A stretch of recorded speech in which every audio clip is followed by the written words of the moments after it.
think I've tried to film this video or a video like this about a million times in the last couple of weeks. I tried it kind of plan with me style. I tried it kind of updating my planner sorta style, and it just wasn't working. So I think I'm just gonna go with a rambly little chat, and then we'll get to the planners and stuff in the next video, hopefully. So hi, it's been a few weeks. My last live was March 24th, and my last video was March 17th, and that's it. You haven't seen me around here for probably about a month by the time you're watching this. I mean, I'm filming on Monday and I'm gonna probably put it up Wednesday, so a month. I have been poking around on Instagram. I have been poking around on Patreon a little bit on both of those fronts. But for the most part, I have been pretty radio silent. And there are reasons for that. Nothing too like extraordinary. It's, you know, we knew, you knew if you were around, which I'm assuming you were if you're watching this video, that I was about to go into a couple of procedures, a couple of surgeries for my dialysis. But shit kind of went sideways in a way I wasn't really expecting. I'm recovering. I have a catheter still. You can see the part of it here.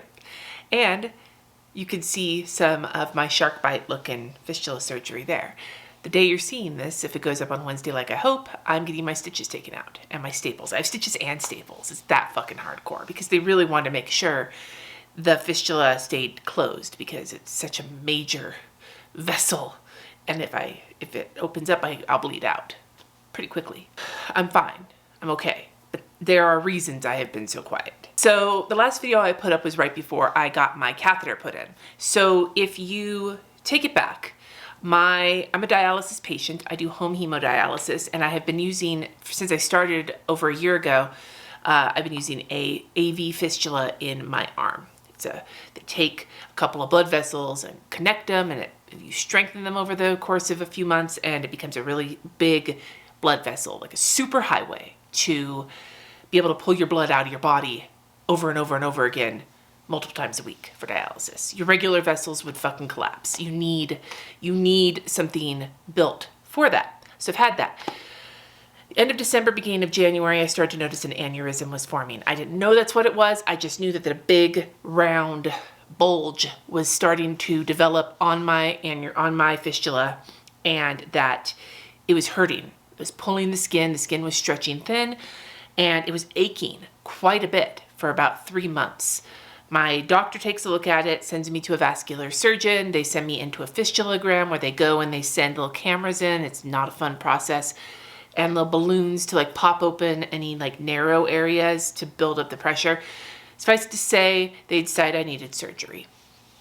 But before I could get my surgery, I still needed a way to do dialysis because I wasn't going to be able to use my fistula for several weeks, a couple of months after the surgery. So I needed to go in a couple weeks early and get a catheter put in.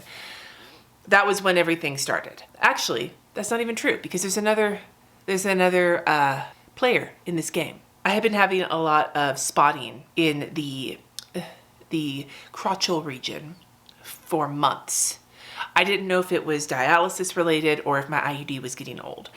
My gynecologist felt like it was probably the IUD getting old, but they did do an ultrasound and there were signs of adenomyosis.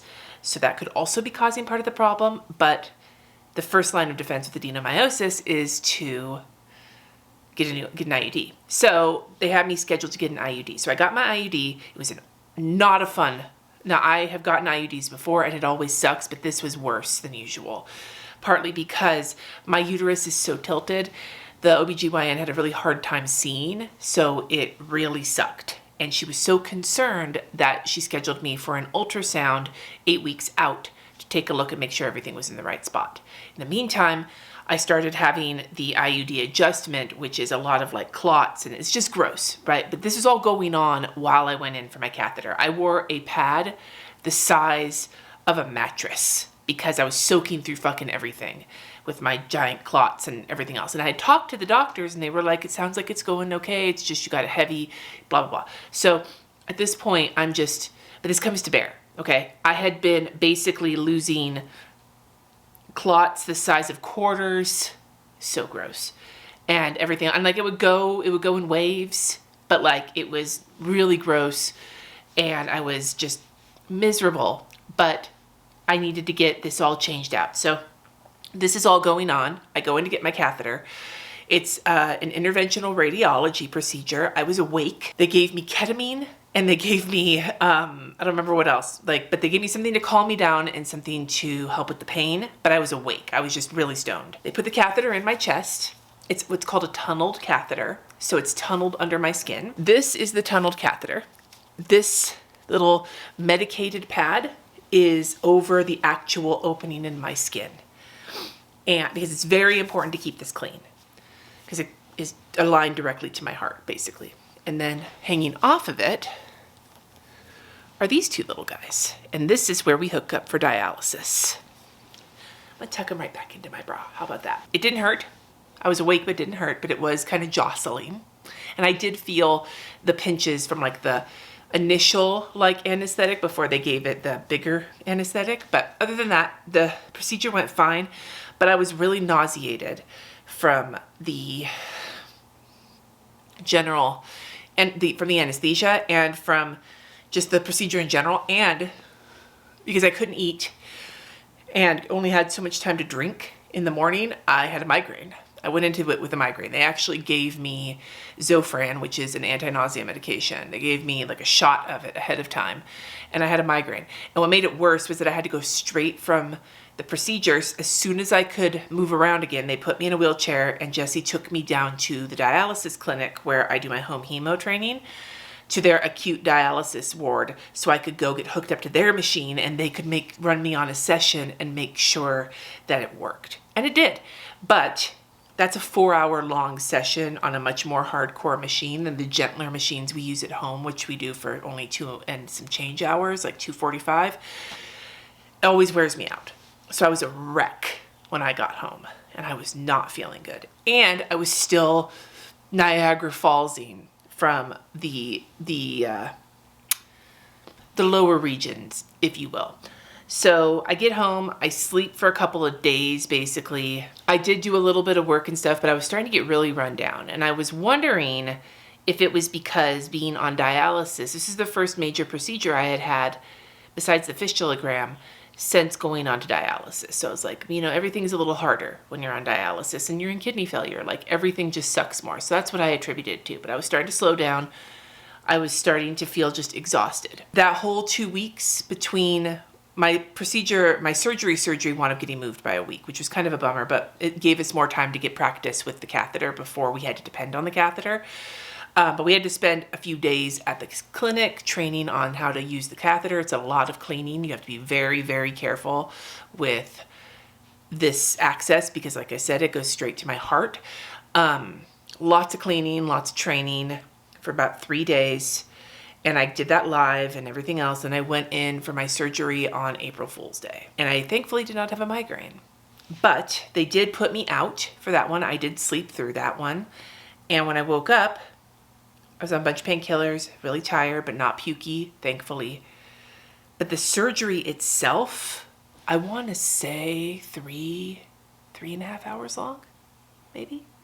They had to cut into my fistula, clean up the aneurysm, as well as apparently there were the starts of a few more aneurysms. So it wasn't just that. So there is a level of stress that Jess and I are both under that I may not be able to use the buttonhole method again. And I may have to learn to use sharp needles, which I am not looking forward to. So fingers crossed I can still use the buttonhole method. But they had to do a bunch of cleanup. Everything's sewn up and stapled up and looking good. And I had a drain coming out of it so that it could drain off any fluid. I had that drain for about a week. I go home, really wiped out, sleep for a couple days. Jess has to clean out the drain and check my bandages and everything, plus change my catheter, plus still give me dialysis. I'm so glad he took the time off. I really needed him. Thankfully, the blood, the other stuff was clearing up at that point, right? But I was still fucking exhausted. And I thought it was just the recovery. but it kept getting worse. More and more tired, more and more nauseated. My legs were super bruised. I don't know if you've ever had surgery, but if you have, they have those things they put on your legs to like kind of keep the blood pressure going or whatever, the circulation going, keep from like blood clots that they put on you in surgery. Those things bruised up my legs so bad. It is almost the end of April and those bruises are only just now starting to go away. But I didn't even think about that. I just figured, again, dialysis making me everything worse.